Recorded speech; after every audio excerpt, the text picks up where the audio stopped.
Hi, guys, and welcome. This is Jen Gaeta Siciliano, artist, memoir writer, bipolar psychiatric survivor, and your host of Not As Crazy As You Think podcast, the place that offers an alternative perspective on mental illness, highlighting creativity, non-conventional healing, and breaking on through to the other side. If you are ready for a new narrative on the mental realm that celebrates crazy and cool without penalty, then Not As Crazy As You Think is for you. Hello, this is Jen Gaeta Siciliano, your host of Not As Crazy As You Think podcast. I have today a person with lived experience, which is always one of my favorite types of guests.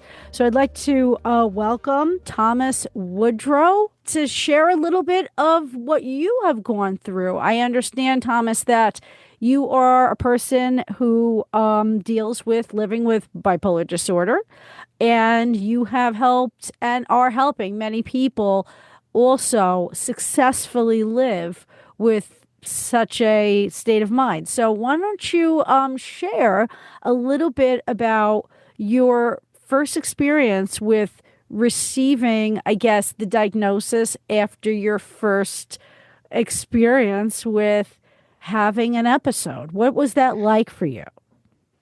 Well, actually, I was misdiagnosed after my first episode. I was 18, I just finished school, and I had this great summer where I was out with my friends all the time, lots of parties. And I went on a road trip with two friends to Spain via Amsterdam and Paris. Wow. And during this trip, I had my first manic episode, and I ended up rejecting my friends when we got to this luxury resort. And instead of staying with my friend's parents in this nice house, I decided to sleep rough around the golf course. Oh, wow. And after a week or so, I was picked up by security and taken to the security guard's hut and told I had a choice. Either I was going to prison, Wow. or I needed to take a taxi to the airport and go home. So, of course, I went with the option of the taxi to the airport. This was just before going to the university for the first time. And I got to university and I was completely out of my depth because I was in no state to be managing anything. Wow. And I think I slipped from a manic phase into a depressive phase at some point in the first couple of weeks there. I'd started panicking, and I told my parents to come and get me because I damaged my brain. And so I had a brain scan, and I was told, of course, my brain's fine.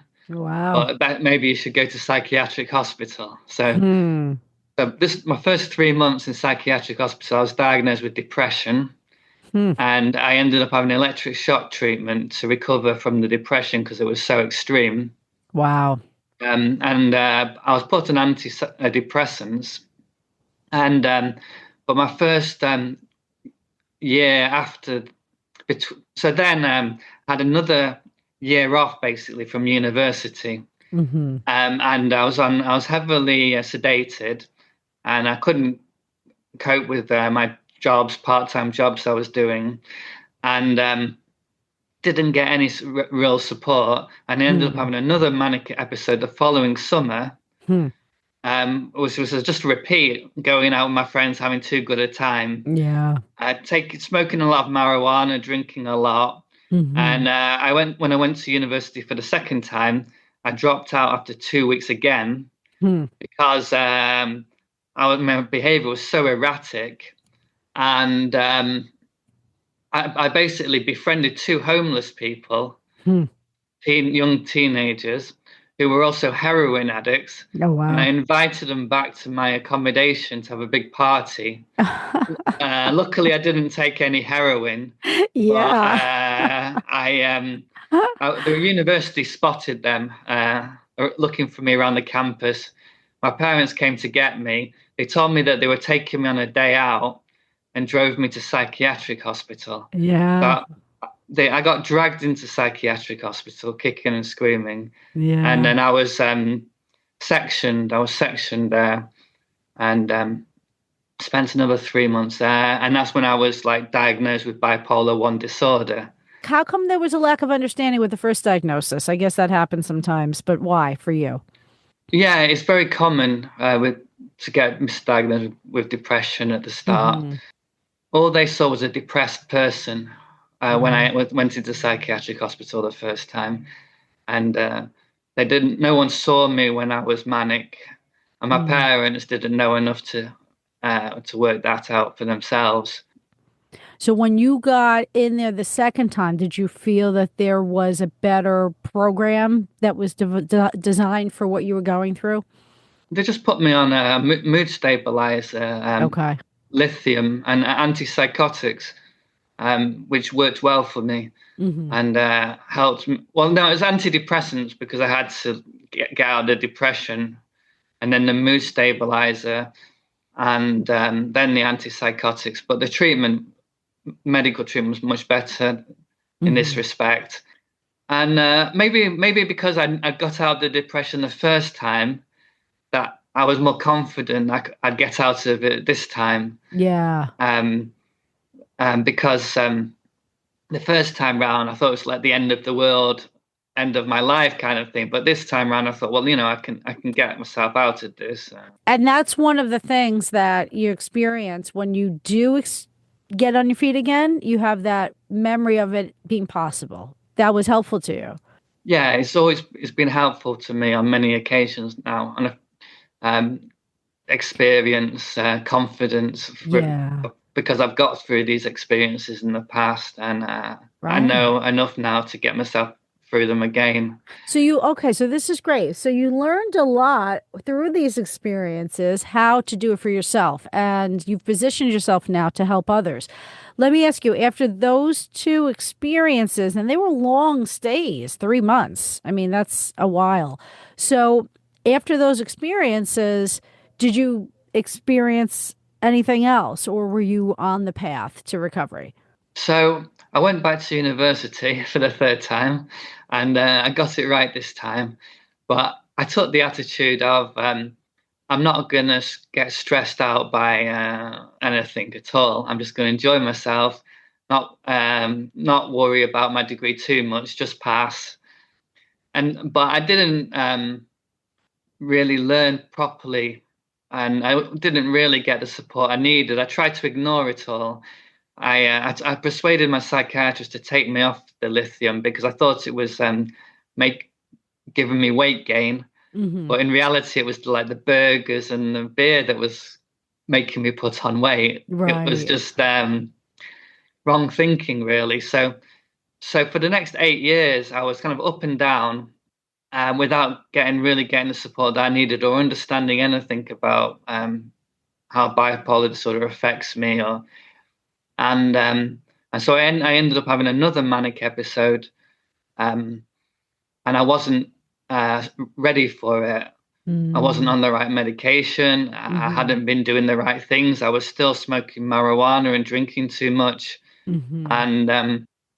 and so I ended up having my most severe manic episode in India while I was volunteering, teaching English to children there. You were in India. So it's great because we could connect on that level, right? I mean, there's a special quality of India that sometimes puts you in a state. And, especially if you're a Westerner and you go there, it's just very different. So you were involved with this volunteering. It was called Cross Cultural Solutions. Is that right? That's right, yeah. And do you want to explain a little bit about what you were doing there and how that affected you and what was that like?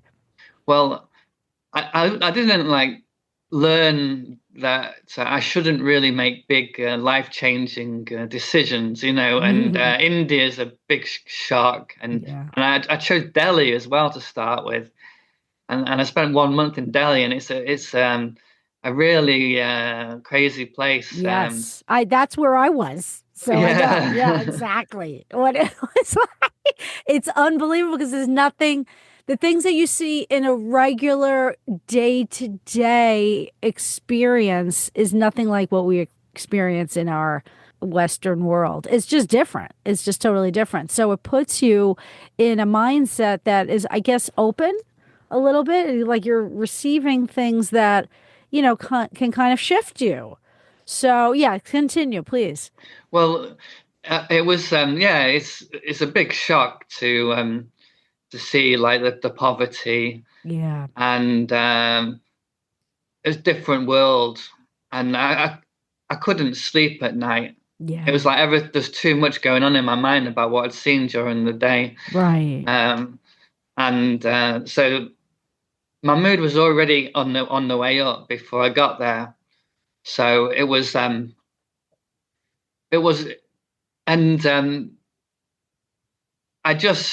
I hadn't got anything in place to help me. I was just it was always when I decided to stop drinking and smoking marijuana when I got there, but it Mm-hmm. was already too late. Mm. And when I went from Delhi to Dharamshala, which is in the Himalayas, and it's a really spiritual place. So I went from crazy, crowded poverty to spiritual and like blowing kind of Yes. and I got I was walking through a Tibetan monastery when I had this like voice from God telling me that I needed to help the Tibetan monks against the Chinese. Mm. Um, and I think it was down to the fact that I hadn't been sleeping and my mood was, I was already like manic, but this took it to another level. Mm-hmm. Mm-hmm. And I ended up like having like battles in my own mind during the night against the Chinese. I ended up saying lots of telling the people that I was volunteering with about my crazy ideas to help the Tibetan monks. Mm-hmm. Um, I got it into my head that I could help the whole town of McLeod Ganj, the economic situation, the social situation. I could save this town. Yeah. I started spending erratically on souvenirs, Mm-hmm. so that in a way, I was like helping the town economically by spending lots and lots of money. But Right. everything I was buying was good luck. So it was good luck charms to help me fight the Chinese. So I ended up with Yeah. these beads with like loads and loads of different beads that all had special powers in my mind and this kind of things. So my behavior was so erratic that I started to put myself in at risk. Yeah. And I almost got myself killed. Mm. I had a couple of moments that were really scary. Really? Like what happened? Well, the scariest thing was I took a donkey ride with two friends up through the Himalayas, and I think they were just sick of my crazy behavior, and they didn't want to wait for me. I was busy talking to the locals and behaving strangely, and so they kind of left me. Oh my. I fell asleep in this deck chair, Ah, near where the pony station was, the top of the mountains. And when I woke up, there was no one there at all. oh my And gosh. I started to walk down the mountain on my own. And this Ah, Nepalese guy came out of nowhere saying that he'd help me to get down the mountain. And he said he knew a shortcut, and he took me across this field towards this forest. And it suddenly went really dark. And he asked me for my money, but oh for some no. strange reason, I didn't have any money on me at all. And so he said, "Right, I'll get you down, and then we'll go to the bank together, and you can draw out the money because I had credit cards." Oh my So goodness. so I don't know if this saved me, but he took me through this forest, and he took me over this really steep waterfall. I had to crawl over a waterfall with a really narrow ledge, Oh. and then when I got down to his home, I had to. I got scared, so I ran out into the street and flagged down a lorry, jumped aboard a lorry, truck with people on the back of the truck who also tried to mug me, and I threatened to jump off the back of this truck, and they said, "No, no, stop this," and then the truck took me down to a taxi rank in the town. Oh. And I putting my foot through the wall of a taxi rank and demanding a taxi back to my hotel. So it was just all And this. I could really picture it because it's so chaotic, and it's when you are in a situation where you don't have money or you don't have ID and you need it, it feels as though it's life threatening because there's not much around, and there's not many ways you can save yourself if you're in that situation in that kind of setup. So I feel for you. So okay, so you got yourself on your feet again. Now, how did you get out of this situation? Because it sounds like, and I'm sure anybody who's dealt with, being in a mindset led by mania, how it could really like kind of snowball into something very serious, because you don't have any support. So, how did you get on your feet again into safe grounds and stable? Well, it was strange because the timing of it was good. I got a taxi back to the volunteer place from this mountain town, and when I got there, my sister's ex-boyfriend was waiting for me, Mm, and he'd been sent there by the family to come and bring me home. He had the support of a mental health charity that specializes in bipolar disorder. They were called mood swings. mood swings, and they literally specialized in this. But did they have a chapter in India? No, no, he was in contact with them by telephone. Gotcha. So he phoned them every day, and they gave him advice on the best ways to get me to come home. And so they told him that just to offer me lots of incentives to make it sound as nice as possible to come home. Hmm. So he told me that if I went home, they would either take me to a concert. There was this concert organized with one of my favorite bands, and then we'd go to this football match together, and there Hmm. was parties, and that's what did it. He had to take me to a passport office because I'd lost my passport. He packed up all my things in big boxes, all my souvenirs in big boxes, and posted them home.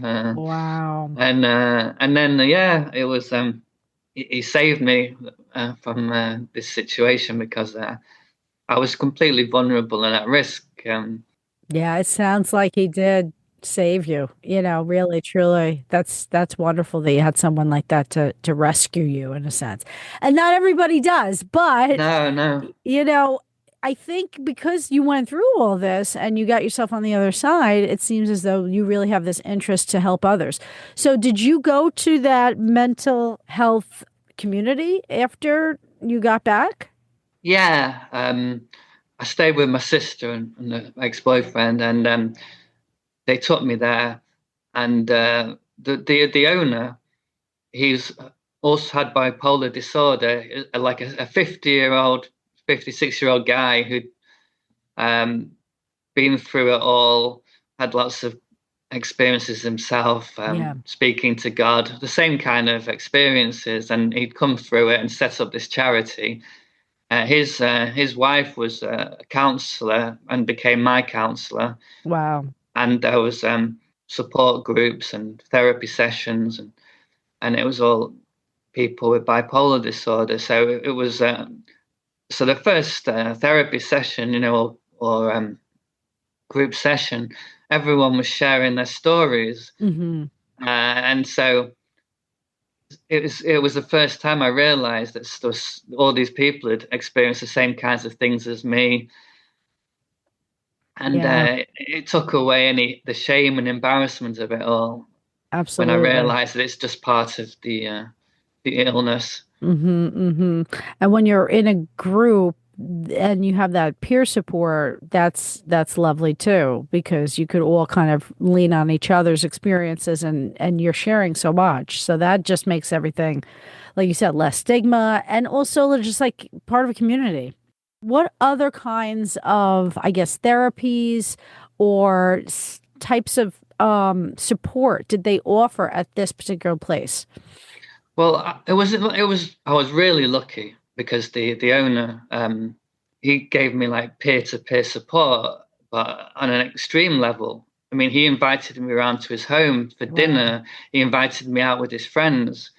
And he was just teaching me all the time about how I should how bipolar disorder was affecting me, how I was thinking wrongly about things, how I should think differently. It was a personal treatment, a personal plan that suited me. And then he told me what therapy sessions I should go to, what therapy sessions suited me. At that point, it was the first time I realized I was passive aggressive. I had never realized that, and I needed to go to anger management classes because my passive aggression, it was like costing me in my career and personal life. So and in a way, it's a kind of a warning system to ourselves, like, oh, you got to get things organized, otherwise things can go haywire. So this is really interesting. So, okay, so how long were you at this particular place? So I volunteered there for 5 years in the end. Wow.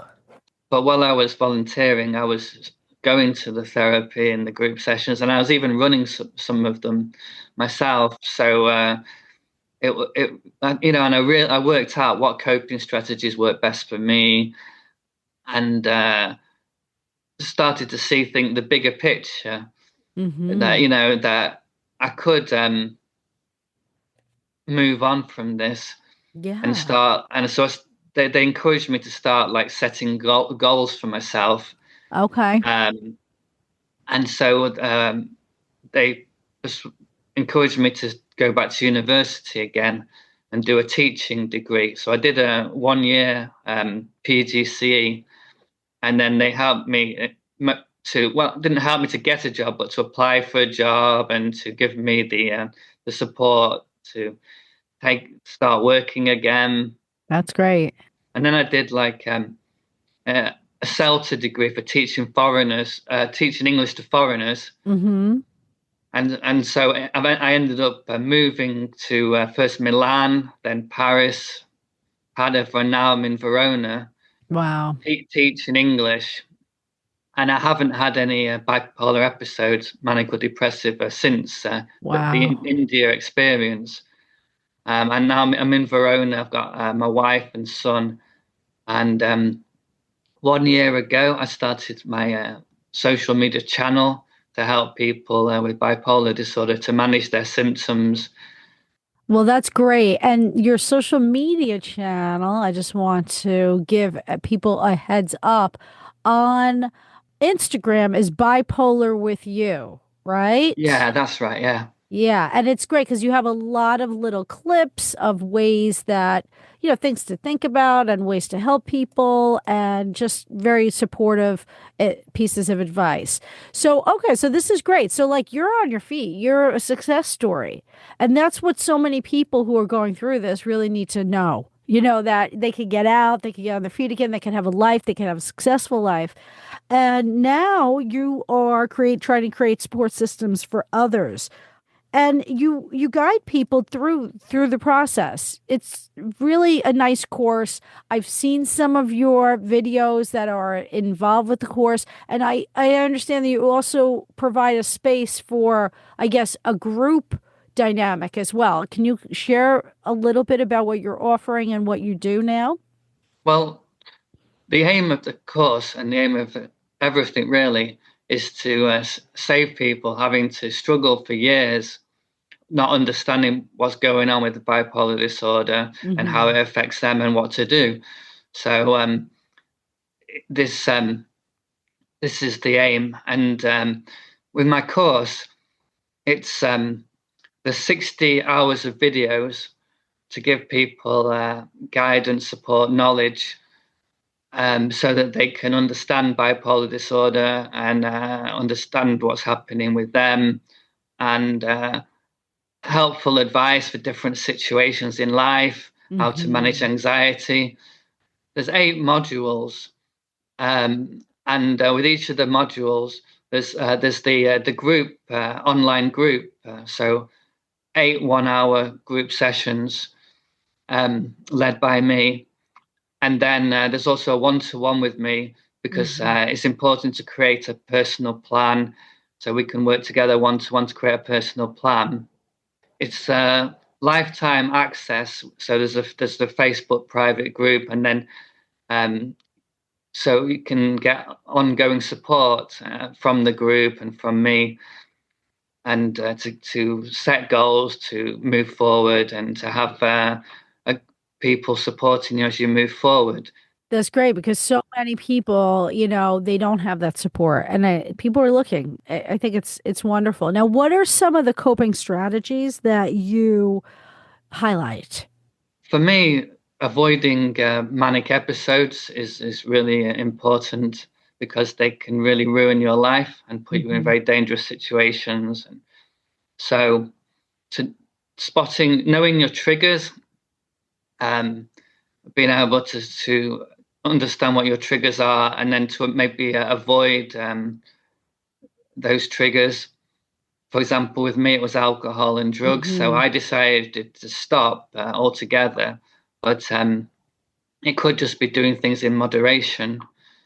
And then being able to spot your early warning signs. So if your mood is getting high. Yeah. So with me, it would be inflated ego, thinking that I'm someone special, behaving differently from normal because normally I'm an introvert. So if I'm the life and soul of a party, then something's not quite right. Something's going, right. Racing thoughts, disrupted sleep, being able to recognize these symptoms and then contact your psychiatrist to get, he can prescribe the right medication. And those are, I love how you're highlighting sleep because you experience that too in India. I have traditionally gone into states that I couldn't get out of because of the sleep issue. And now I've figured out my own way too. So, that is so important for anybody that goes into these deep states because it's one of the things that your brain needs rest. So if you don't give it the rest, and if there's any, weak spots where it could, go awry, it will do that. So I think that's great. I also like how you try to stress that, trying to find things that you really enjoy is an important thing, whether it be sports, the arts. Like, how have you come to, make sure that you incorporate that into your life? Things that are, I guess, serving your spirit in a sense so that your mind can stay balanced. Well, after a depressive episode, it's common that you're unemployed for a while and you have to create a personal plan, daily routine that can help you to move forward. So, of course, sleep, rest, relax, work, finding the right balance. Yeah. And so part of that is doing things that you enjoy during your day. Whether with me, it would be football, movies, books, but that would be part of the relaxed thing. Yeah. So 8 hours sleep would be trying to get a regular sleep pattern, 8 hours. But you need to do the exercise, the work to be able to sleep at night. So it helps if you do a sport or you volunteer at the beginning, maybe if you're trying to get back on your feet. Yeah, volunteering helps because it kind of like I had that experience too. It kind of gives you a sense of purpose and meaning and helping others a lot of the time, right? I mean, that volunteering is a great form of putting yourself out there in a way that's selfless so that you could kind of, regain your purpose in a community almost. And it's a step towards applying for a course or a job. Yeah, It gives you the confidence and gets you in that frame of mind. Yes. Gets you out there. Right. You kind of develop routine. That's one of the things that occurs. It's like that loss of routine when you first experience these things. It's like building that back up takes a little time. And, it's so helpful to have all these reminders. Like I appreciate your your social media. How has been the community? How has the growing community in your course and in your, outreach and helping others? How has that sustained you right now? I launched my course for the first time in the summer, Hmm. and so it's just and then I'm going to launch it again in January or February. Nice. So this is the thing that's keeping me motivated at the moment is the fact that I'm building up to launching the course again. So it's my motivation to try to reach more people and build and grow and so the people that I've been doing my course at the moment, of course, it's nice to know that it's going smoothly, Yeah. that it's working, but and then I can build from there. Yeah, absolutely. And these things take little while to develop and to gain traction and gain momentum, but it feels as though you are well on your way, which is awesome. You're providing this safe space for others to express themselves. And with the way the mental health industry is today, a lot of people struggle with finding anybody to listen to, or maybe they can't afford it. America doesn't have a lot of things that are supported by our insurance system. So that is really commendable. I have to thank you for putting yourself out there. Anytime a person with lived experience shares their story, it is definitely going to help somebody because the way it lands, the way these things intersect, somebody has some kind of, shared experience in this realm. So I think it's wonderful.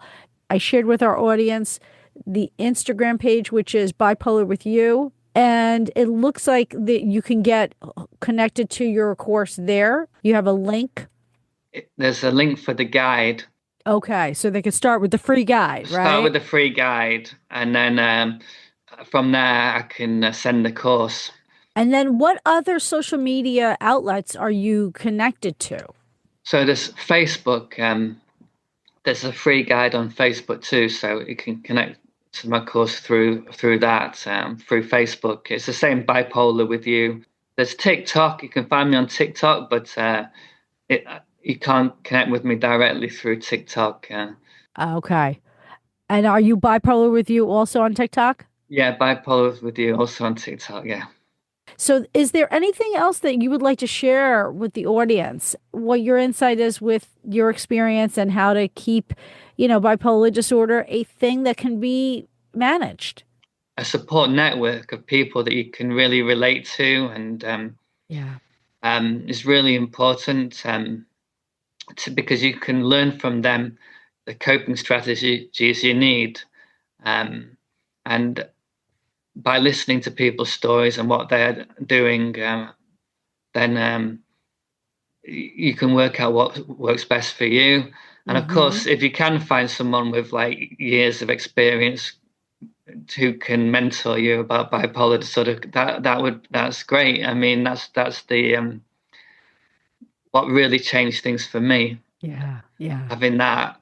So and then having the and then you can go from there um, to have the confidence to start setting goals and achieving goals but and and keep using your coping strategies, keep relying on your support network as you move forward. Keep in touch. Well, listen, Thomas, you've given such great advice and you've been very, brave to come forward and share your story and your experience with it, with the condition. And I appreciate, you doing that because a lot of people need help and sometimes they can't get it. So this is what I see you as doing. Like you're this alternative option for support.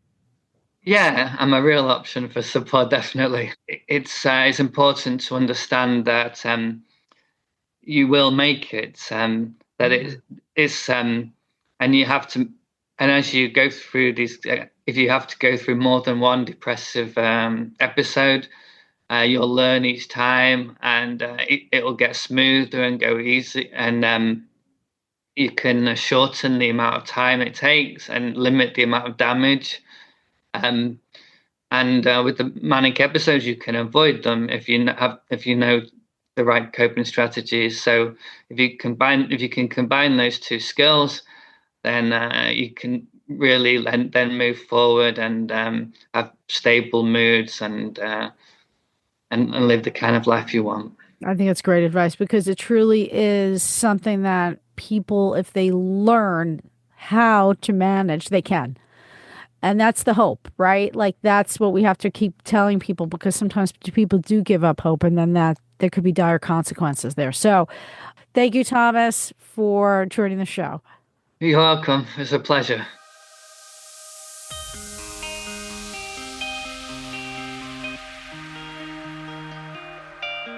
I always enjoy having people come on who can tell their personal stories and perhaps help others. So we have today Mike Panasitti.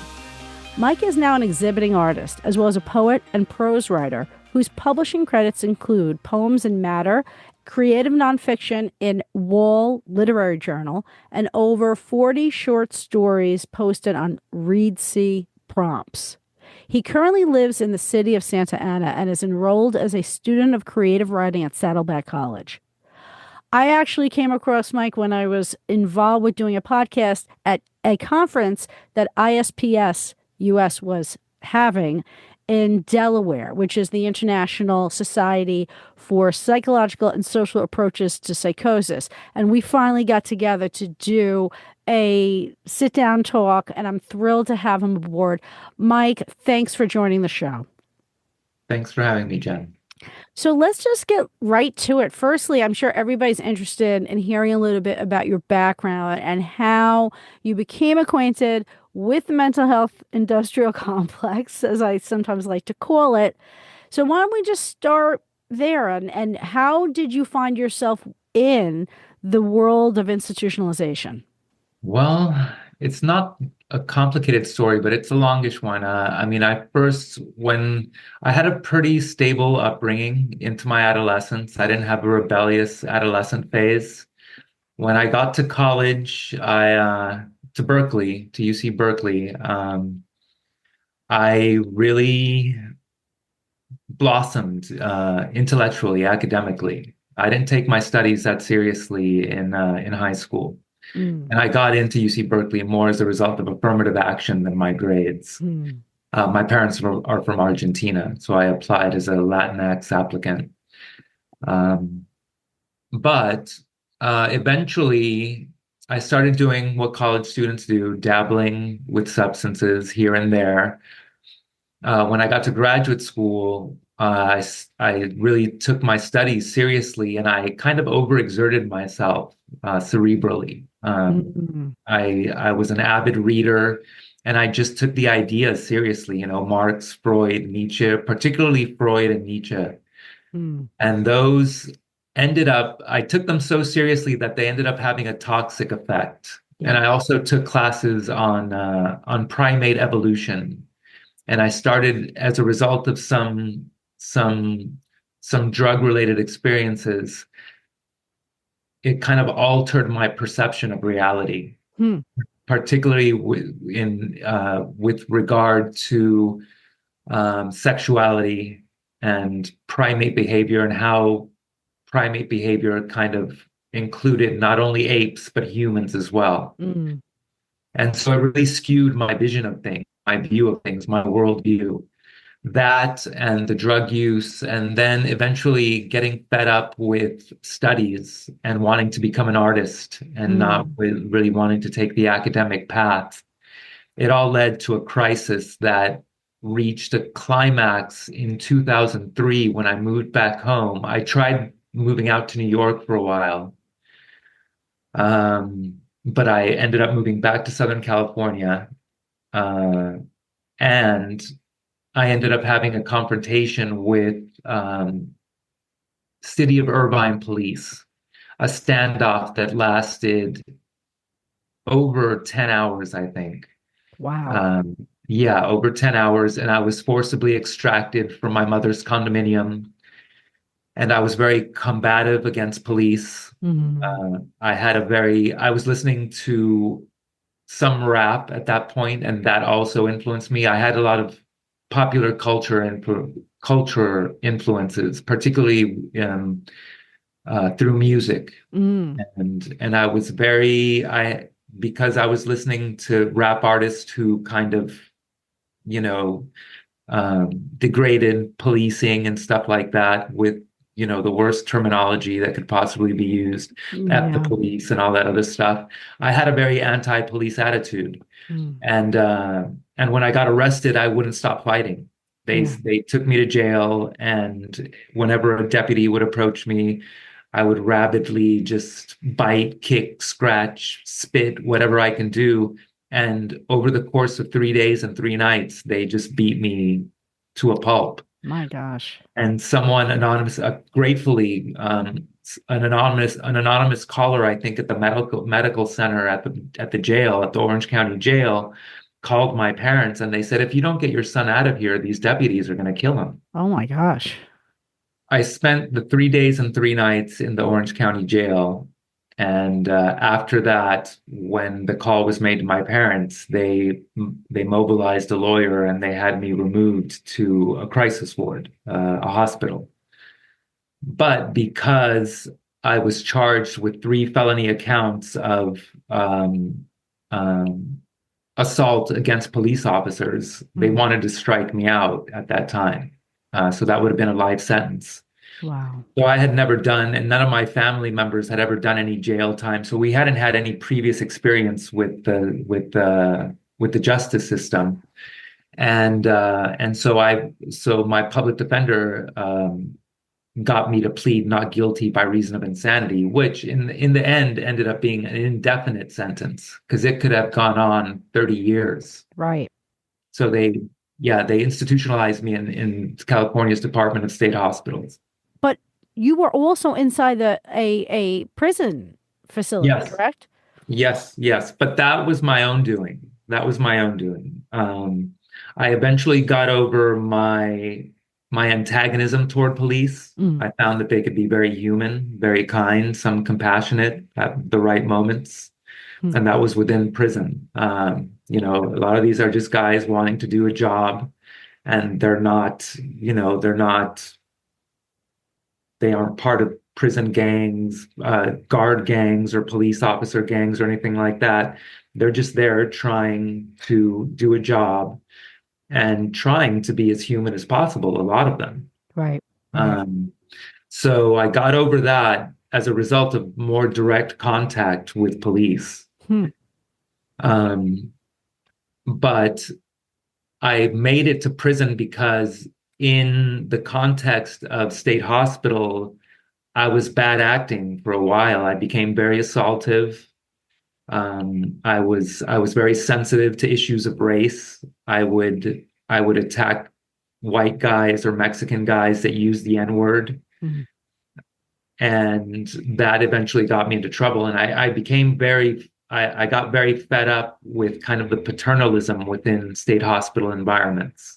Yeah, talk about that a little bit, because many of us who experience, this kind of taking over of our agency in the system, whether it be inside or outside an institution, we deal with that. So can you speak to that a little bit? I came to the conclusion at some point that I wanted to have the right to say whether I wanted to take meds or not. Right. I didn't want to go to certain groups in the hospital. And there were other aspects too. It seemed much more restrictive in the end. After I got to prison, especially one of the hospital environments seemed a lot more restrictive than prison was. Right. But it was also less dangerous than prison was in certain ways. Yeah. It was. And I was the only one to blame for getting to prison from hospital. Yeah. I was doing deplorable things in the context of hospital. Yeah. And I asked, can you please transfer me to prison? Because I think I'll be more comfortable there. Now, I understand that a lot of what the prison system has taken on is this sense that they actually are distributors of the meds. And if somebody is interested in getting a label once they're on the inside of a prison system and getting a script, they are able to do that. Now, is that something that continued when you went into the prison system? Yes, well, I went to a prison yard that was it was considered PSU, Psychiatric Services Unit, and it was also considered SNY, it's a Special Needs Unit. And Special Needs Unit refers specifically to guys who drop out of prison gangs and have to be reclassified because once you drop out of a prison gang, you're a target for basically homicide. Become, in a lot of instances, if not severe beating, sometimes homicide. So it was a more lenient yard in that sense because technically there weren't supposed to be any prison gangs, but some still formed just because it's part of the culture of a lot of these guys to just seek camaraderie and formation into groups and stuff, right? It's just a buddy system. In the most euphemistic of terms. And in prison, they had groups still. They had like rehab therapy groups. I saw psychologists, I saw psychiatrists, I took meds.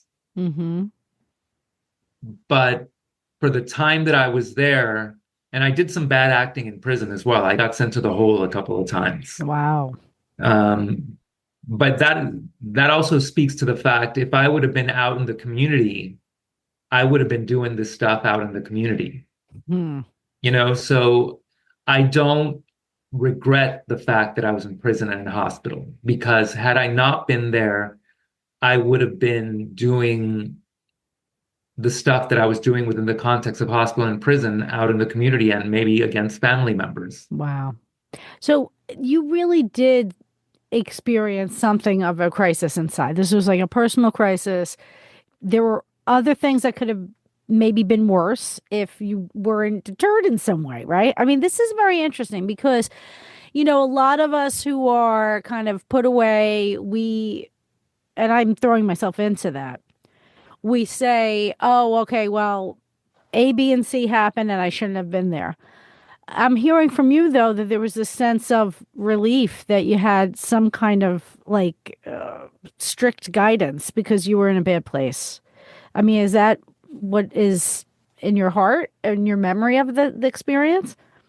Yeah, I think so. I think that has something to do with it. I was in a bad place, and it's taken me 18 years to come out of that bad place. From the time I got first arrested in Irvine to the time I was released in 2018 from my not guilty by reason of insanity sentence, then rearrested, not only here in Orange County, but also put into a crisis ward in Spain. Wow. I also got arrested in New York City. And so it's taken me, there have been a lot of big bumps in the road for me. But I'm finally at a place where I've developed some sort of clarity and some sort of sense of comfort with being the person that I was before, not entirely the person that I was, but in terms of kindness and compassion and just intellectual curiosity and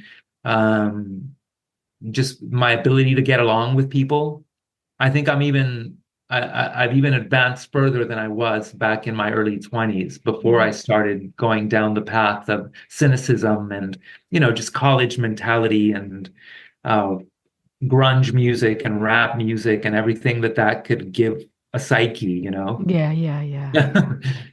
Well, I appreciate you sharing because this is it's sensitive information. You know, a lot of people they're very careful about coming forward because of career situations. They don't really want people to know their details, but I think it's always helpful for anyone who wants to come forward and tell the story of what got them in a bad place.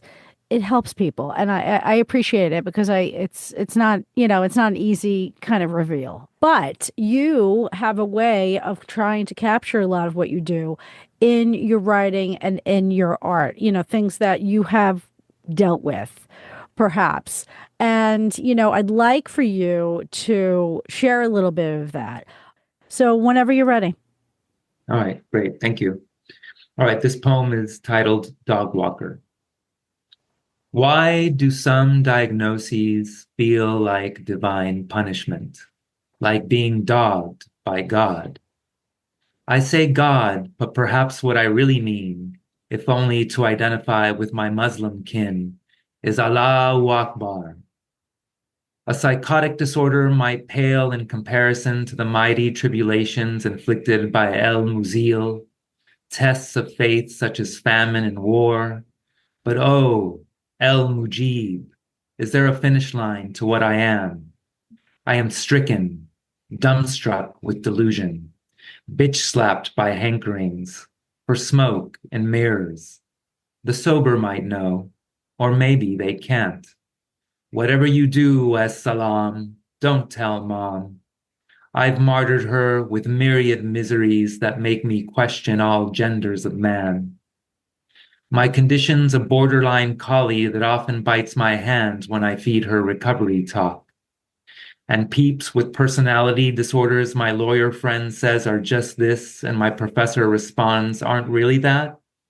Maybe they have a miracle ointment for what ails me, the occasional anhedonia and constant referential thinking. Perhaps a little preparation H, a little self-medication could help the fair-sexed canine that is my schizophrenia. Though singing to her still brings me glee, I've grown tired of walking her. Will she ever tire of walking me? Thank you. It's so beautiful. It's kind of like you're seeing your, how can I say, disorder. I don't like to say the word disorder because I don't believe the disorders. I believe there's states of mind that we go in and out of in life, right? But in this case, you're kind of like declaring it as this dog, this animal, this thing that's could kind of like take over in this really sharp with this sharp bite. And I understand that one of the, say, diagnoses that you were given was paranoid schizophrenia. Is that correct? Yes. So, and you're referring to that there. So, like, tell me, is it when you think about this, like, label or this quote unquote disorder or whatever, however you see it today, is it like a this animal that can completely like take over? I mean, tell me a little bit about what your metaphor is here. The metaphor is, and I'm not sure if it pertains that much anymore, particularly really as some developments and an evolution I've experienced just over the course of the past 3 months, like getting Wonderful. employment, like getting my degree, getting new degrees from college, just not sort of going to the negative side whenever I want to interpret something. Mm. So this poem reflects a certain point in my life when I wrote it, maybe I guess 8 months ago, 6 months ago. So I was in Hmm. a very different place. And the dog walker here, it's like, am I the dog being walked by my schizophrenia, or is the schizophrenia the dog that I'm walking? Hmm. And am I going to be kind to the schizophrenia so that it's no longer schizophrenia and it becomes something else? Hmm. So that's what the metaphor of the dog walker. It's actually it actually questions or makes the reader question who's doing the walking and which the dog which entity the dog is, whether it's the Hmm. schizophrenia or whether it's me. That's very, very, very cool. And I love this the fact that you are coming to the realization that quite possibly like this may not even be relevant for your feelings at this moment. And I like to push that idea because that's what I think the arts do for people who are in this state. They allow us to express that moments, that temporary. I again, it's we move through these states. So the fact that you were able to capture it, but also know that like now you're kind of like through it on the other side of it, looking at it differently. That's what the arts can do for so many of us who are struggling with something that we need to like get out. It's such a way to, and writing can do this so beautifully. Just for anybody who would like to know more about like your writing practice, I know that you also have a wonderful podcast that was recorded by Tanya Frank, who I actually did a podcast with. And she has a new podcast entitled Downright Mad. And I understand that you were taking classes with her. And I was thinking of taking it myself because I really admire her work. What did you take away from working with a great author like that, who's dealing with a lot of the same confusing topics like mental illness? Yeah, and she's coming at it more from not a care provider, but a family member's perspective, because her son has a diagnosis. And I suggest anyone who's curious and who wants to read some really good memoir to get Zigzag Boy, her memoir. It's a good one. Her experiences with her son. It's a very good book. But from Tanya, I wrote a piece about the prison handle that I adopted during my time in New Folsom for her group. And that's a piece that got it published in Wall Literary Journal. And it's called Origins of a Name. And I had two prison handles. The first was Pussycat, and then the other one was Jubu Jenks. And that was the dark one. That was the dark one, and that's the one that got me in. That's the persona that got me into trouble after I got released. But she gave me the inspiration, a lot of the inspiration to write that piece. And she's a fabulous mentor, writing mentor, and writing coach. It must have been great working with her. Was that the class that was just with her? Because I know she's done group classes with other authors as well. Yeah, just with her for ISPS. Nice. Yeah. Holding space with people like that, it's real jump off. You could go far with your exploration of your own talent. I want to thank you for sharing all that. I would love to also look or just talk about a little bit the way you kind of communicate through the arts and visual art, because it really is, you have such a interest in color. There's so much celebration of color, and I'm big on color. Like I think that's one of like kind of locking into expressing like such a wide variety of color in a piece. I think really kind of gets a lot of emotion out.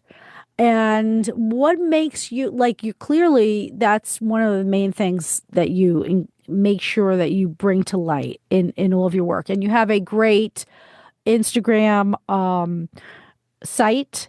So if anybody's interested, I could give you the information at the end. But can you discuss a little bit about how did you get into painting? Because this is clearly something that you're engaged in now. Yes, yeah, I have quite vivid memories of how I got into painting. I had this very close friend at UC Berkeley, Josh Cronin, and we became very close. And that's the first time I had a male friend who I kind of did a lot of male bonding with in the classical, like push-ups and, seeing who could do the most push-ups, seeing who could drink the most whiskey, stuff like that. But he was from New York, and he showed me one day a book of Van Goghs, a full-sized full color book of Van Gogh that also explained his biography, Van Gogh's biography. And I just became enamored with the color and the forms and his life history, such a tragic life history. And it was double-edged because not only was I inspired to start painting, but I also internalized this narrative of the tragic artist, the starving artist. Mm-hmm. And when I first started painting stuff that was influenced even by his brushwork.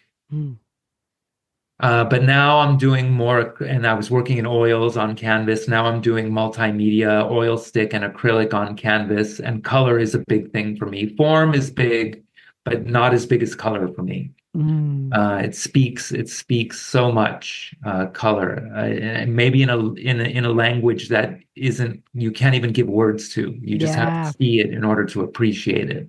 Yeah.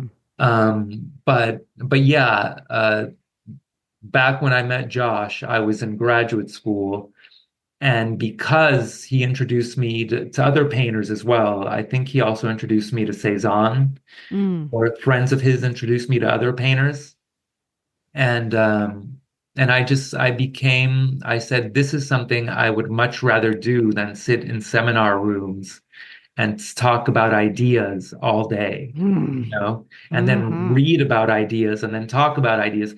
I wasn't doing anything palpable, Yeah. and painting provided an outlet for me to express myself in ways that words wouldn't. Yeah. Yeah.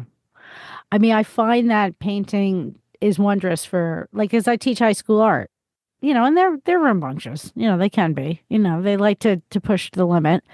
And I just started the painting unit, and I can't believe how engaged they are. And I'm so excited about it because it just reminds me of what you're saying, that there's this sense that we're so disconnected. We're so in the head. We're so airy. We're talking about ideas all the time.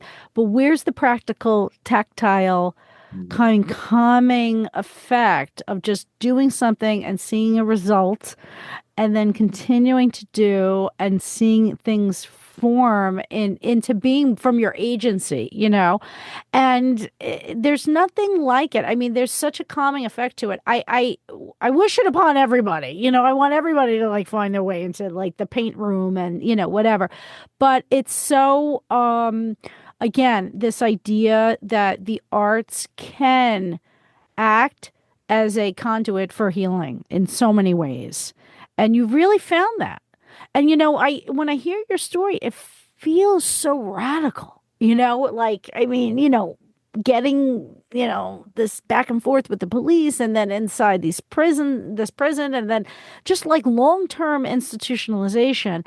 But here you are, like, going for it again, on all these different levels. I mean, you're also in the process of getting into grad school for a writing degree, correct?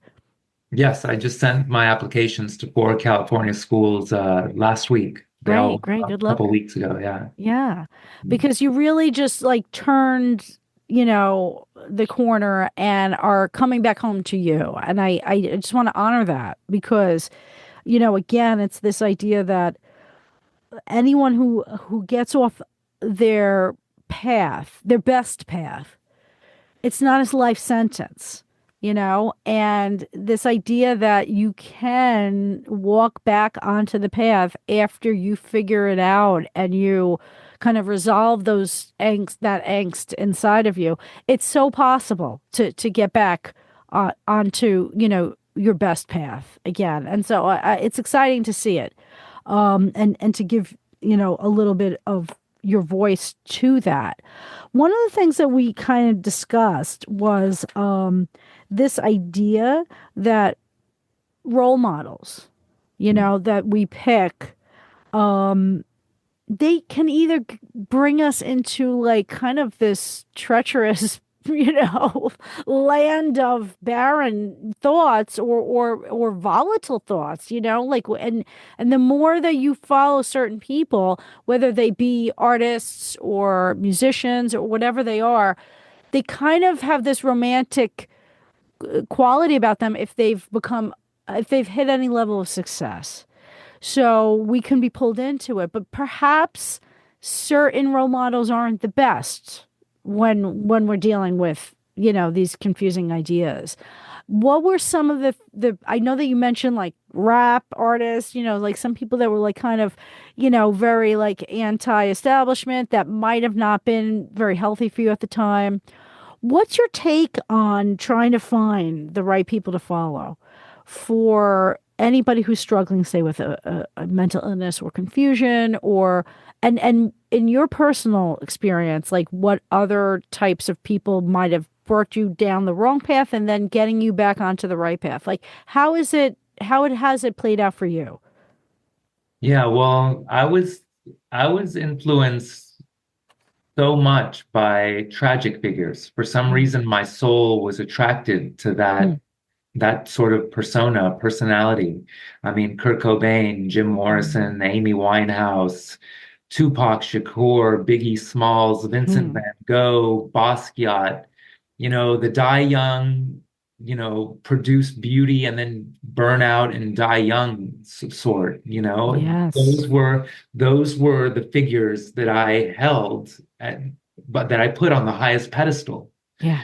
And they produce beauty, but it's not, it's it's the rare exception. I mean, if you try and live that lifestyle is not going to get you anywhere. First of all, if you don't have the discipline and the connections and the luck Yeah.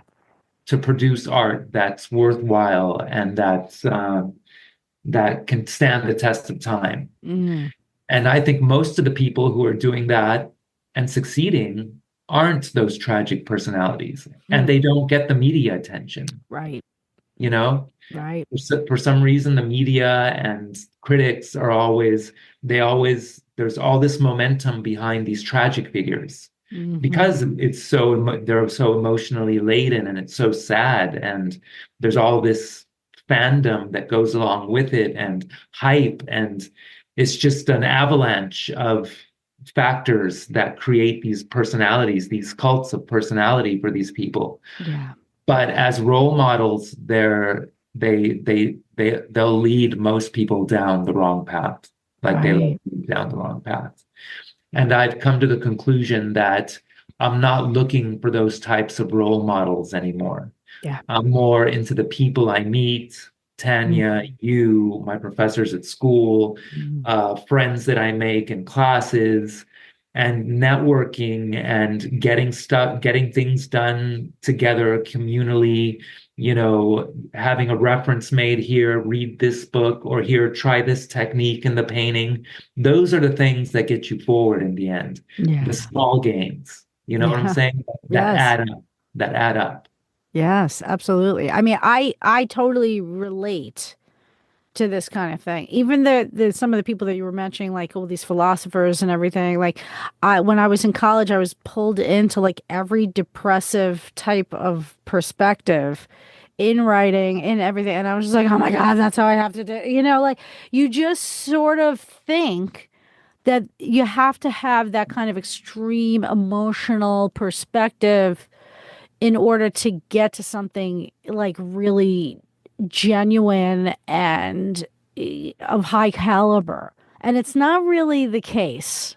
But, there is this sense that a lot of people don't, like in families, they don't always support people who want to go into the arts or explore it because of people who have been famous in this tragic way, in the arts. It almost feels like too much of a risk, for one's mental health. And I tend to see it as if you develop some kind of practice and you give yourself that time to explore expression and in any way you can, it's usually very positive. It doesn't have to like go into this like depressive and emotionally explosive territory. Now, I'm sure you've met people on the inside who were in that frame of mind. I mean, artists and writers who might have been like stepping in and out of those extreme states. how do you see yourself now in terms of moving into more of a balanced perspective in the arts? Yeah, I did come across people within the context of the hospital who thought that being in the hospital was going to grant them some kind of um, legitimacy in Yeah. the arts Yeah. as a punk rocker or in prison as a rapper. Yeah. It's weirdly enough part of the culture, but that's also because that's what the media pays attention to. Yeah. They don't pay it. They don't cover stories about, or they usually don't cover stories about the artist who was just spent 12 hours in their studio perfecting a song or a painting. Right. Because it doesn't fit the soundbite form. Yes. But that's what it takes. That's where I'm at now. I'm just more about a steady practice of writing, painting, uh, even music, Hmm. and just taking minute steps forward and looking at it now that I'm 55 in a long-term perspective. Before I was okay with dying at 55 if I could leave something, Yeah. a Right. legacy.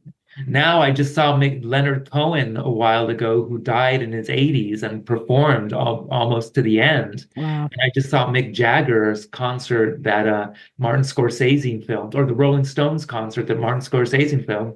And Mick Jagger's up there singing the best that he's sung live at 60. You know what I'm Wow. saying? Yeah.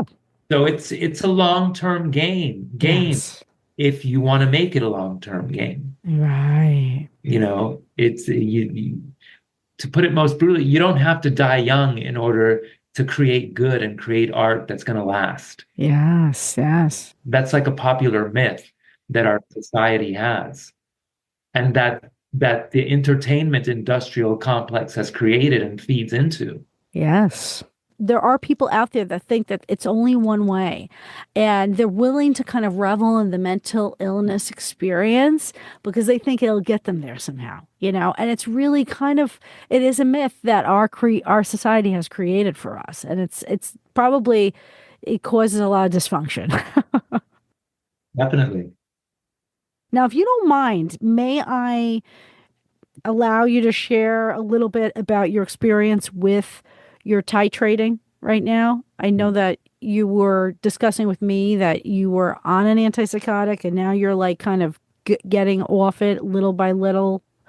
What is your plan with that? In other words, do you have like a percentage that you get off every month? And I understand that you were talking about it was injectables. So it's like you have somebody helping you with this. Yes. Yeah. I've been on a gamut of psychotropic drugs for depression, bipolar, for schizophrenia, for anxiety. And just recently, when I got out of prison, no, when I was in jail after I got out of prison, they put me on an injectable. Mm. And it was part of my conditions of release to take medication. So I Mm. had to take them in order to maintain my freedom. But eventually I got on an injectable and I started, I think, at the maximum dose. And um, I am now on the second dose closest to the minimum. Great. So I've been titrating off. Yeah. And I think that within 3 months, I'll probably take the minimum dose. And in another 3 to 4, 5, 6 months at the most, I'll be off it entirely. So now you're in the stage where it's not going to affect your freedom, correct? No, no, it doesn't. No, not at all. So they gave you a time limit Mm. for like you have to at least stay on for this many years or whatever out of jail, right? Or whatever, so that you can maintain your freedom. But now that that's been lifted, Yeah, yeah, great, yeah. It great. was lifted, yeah. And like when I got into trouble in New York, they didn't give me any requirements for medication or anything Wow. like that. But I got off on a mental health diversion. And this goes back to something that you started the conversation with Hmm. about California and New York being the most severe in terms of their treatment of men people with mental health crises who end up committing crimes. Yeah. But I think these days, I don't know how it'll change with the Trump administration, but in the past, I think 5 years, there's been a leniency, I think, has been unprecedented as far as, Really? yeah, I think so. I mean, as far as my experiences are concerned, I was let off on a mental health diversion for my last crimes in Orange County, Mm. which included breaking and entering, assault on a police officer, again, serious crimes. And I Wow. was let off on a mental health diversion. And when I got into trouble in New York in 2020 or 2021, I was let off on another mental health diversion. Hmm. So they were very understanding. And when you went inside for you, so you got institutionalized in a mental health facility for this thing. So it was like mental health diversion, right? That's how they kind of get you in a different, like a different lane, right? Yeah, but back then, when I pled not guilty by reason of insanity, I don't think the mental health diversion was the terminology that they used. Right. Okay. I think it was something else, just declaring oneself unfit for Right. mentally unfit to be in society. And you've had a very interesting history and something that like is definitely so many layers. How are you like resolving that for yourself so that you can walk forward with this new hope, this new direction, and this confidence that you can stay on your path without being taken off it? Yeah, that's a very good question. I just feel like so different than I did even 3 months ago. Mm, I just feel so different. I'm working as well. I have a nice. job doing it's a very demanding, could be mindless job, but because, I have a diagnosis, it's an inventory job and I Mm, count thousands of items in a shift. mm, And I'll sit there and I'll be going crazy and I'll be telling myself, man, this is the Matrix. I don't think I could take this anymore. Why is there all this crap? Why are industries producing all this stuff? Who cares if people steal it? I give myself all this negative talk, but then I say, I'm freaking working. yeah, yeah. This is good for me. Right, right. And I tolerate it and I stuff all the negative thoughts and the cynical thoughts and the paranoid interpretations back where they're coming from. And I just tell myself, you just finish your shift. You're gonna get a paycheck at the end of the day. You're gonna go home, eat a piece of chocolate, get a nice take a nice nap. Yeah, You're gonna come back to work the next day and it'll be better. yeah, And yeah. it's just little things like that and working a longer shift thinking that I'm not going to be able to handle it, but just grinning, bearing it and getting through the shift Yeah. and proving to myself, and in the end it has like a therapeutic effect Yeah. because I experienced this sort of burnout, like the madness can only last so long. Yes. The madness could only last so long. And Yes. by the end of the shift, it's like completely dissipated. And I Mm, feel like I've gone through some weird cathartic experience. nice. But yeah, it's like on my grad school applications, I've disclosed that I was formerly incarcerated, that I've had a diagnosis. I'm not sure how people are going to read it. I'm not sure if people are going to just throw them to the side once they read that. But I'm comfortable sharing my experience, my lived experiences, because I think it can actually help other people who are going through similar things that I have gone through. Absolutely. Your experience is this kind of vessel that you carry with you that is like this encapsulation of what you've gone through in order to get what you're expressing now onto paper, onto canvas, onto. So it's important. It's not what one is not without the other. I look at it as a necessary way to get there. And although we're saying we don't have, you don't have to get that, yes, but you happen to go there, right? You happen to take that route. And so this level of expression is now the result. And by you sharing, it makes it real. It makes it okay, to accept that this life is crazy sometimes.